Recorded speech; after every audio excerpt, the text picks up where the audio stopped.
الأكلة الحلوة ده وقتها طالعين من صيام ومن عيد، قلنا نحرش معدتنا بأكلة جميلة كده. ما لقيناش أحسن من الكشري الاسكندراني أو كشري عدس أصفر زي ما بنسميه.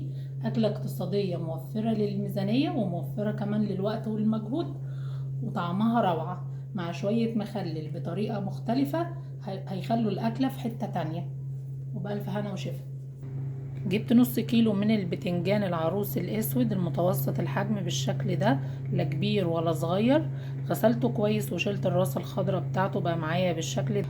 جبت معاهم شوية من القرون الفلفل الاخضر الطويل ده بيبقى طعمه حلو.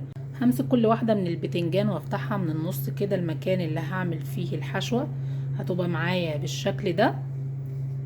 وكمان الفلفل هفتحه بالشكل ده من النص. هعمل كل الكمية بتاعتي بنفس الطريقة. بعد ما فتحت الفلفل بتاعي كله بالشكل ده والبتنجان، هجيب طاسة على النار.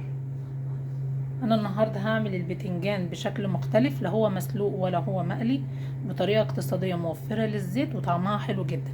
هجيب نص كوباية من المية، عليها 3 معالق من الزيت،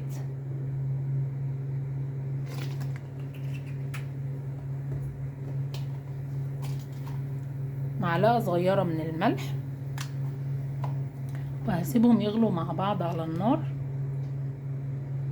بعد ما غلت المية بالشكل ده هبدأ انزل فيها البتنجان بتاعي كله، وهدي النار عليه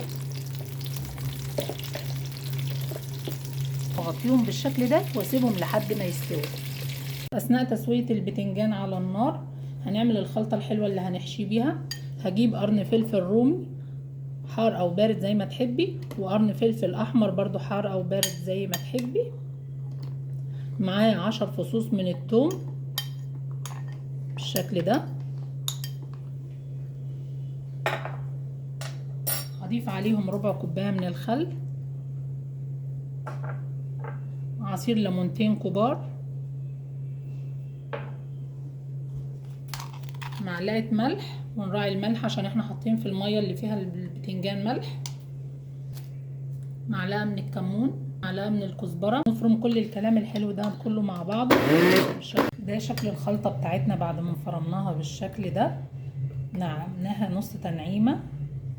هنضيف عليها قطاية صغيرة متقطعة مكعبات، جزرة صغيرة مبشورة، شوية من الكزبرة الخضراء. وبكده حشوة البتنجان بتاعي بقت جاهزة. بعد ما تشرب كده البتنجان المية كلها واستوى، هبدأ احمره ب3 معالق الزيت اللي احنا حطيناهم، ياخد لون حلو وطعم حلو بالشكل ده. هطفي عليه النار واسيبه يهدى وبعدين احشيه. لعمل الكشري الاصفر بتاعنا هجيب حله على النار، هضيف فيها 4 معالق من الزيت علشان انا عاملاه نباتي صيامي النهارده. لو حضرتك حابه تضيفي معلقتين من السمنه مع معلقتين من الزيت ضيفي، لو حابه تضيفي زبده مع الزيت ضيفي. هجيب بصله متقطعه مكعبات صغيره بالشكل ده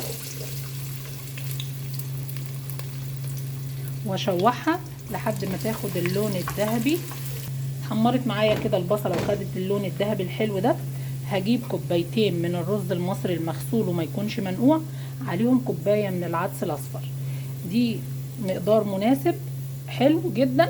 لو حضرتك عايزه تزودي اي حاجه فيهم زودي، ده ترجع لك. هضيفهم بالشكل ده على البصل واقلبهم كويس لحد ما كل العدس والرز يتغلف معايا بالماده الدهنيه علشان يطلع مفلفل وما يطلعش معجن بالشكل ده. كمون، فلفل، شوحهم بالشكل ده. بعد ما اتاكدت ان كل الحبات الرز والعدس بالشكل ده اتغلفت بالماده الدهنيه كويس وتبلتها بالتوابل كويس، هجيب 3 كوبايات من الميه المغليه، ولازم يكون ميه مغليه.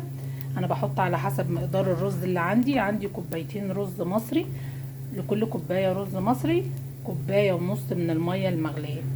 فانا هضيف عليهم 3 كوبايات من الميه المغليه. ودي رشه فلفل وقعت مني على الميه بالشكل ده.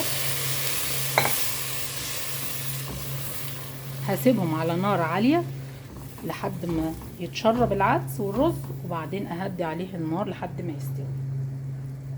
نحشي البتنجان بتاعنا بالخلطة الرهيبة اللي احنا عملناها دي، وكمان هنعمل طماطم مخللة معاهم بالشكل ده، قطعناها شرايح من غير ما نوصل لاخر الطماطمايه.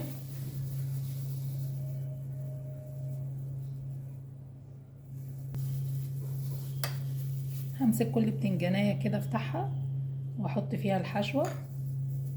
بعد ما حشينا البتنجان بتاعنا كله بالشكل ده، واتبقى شوية كده من التتبيلة الحلوة دي، هبدأ ارشرشها كده على البتنجان تديله طعم حلو. وبكده طبق المخلل بتاعنا الحلو ده بقى جاهز، حاجة كده تفتح النفس. استوى معانا الكشري بتاعنا بالشكل ده، شايفينه مفلفل ازاي، كل حباية بحبتها. عايزة اقول لكم ان ريحته خطيرة وطعمه اجمل، حاجة كده روعة. هنطفي عليه النار وبعدين نقدمه كده. اكلتنا الحلوة بقت جاهزة، يا ريت تجربوها تعجبكم جدا.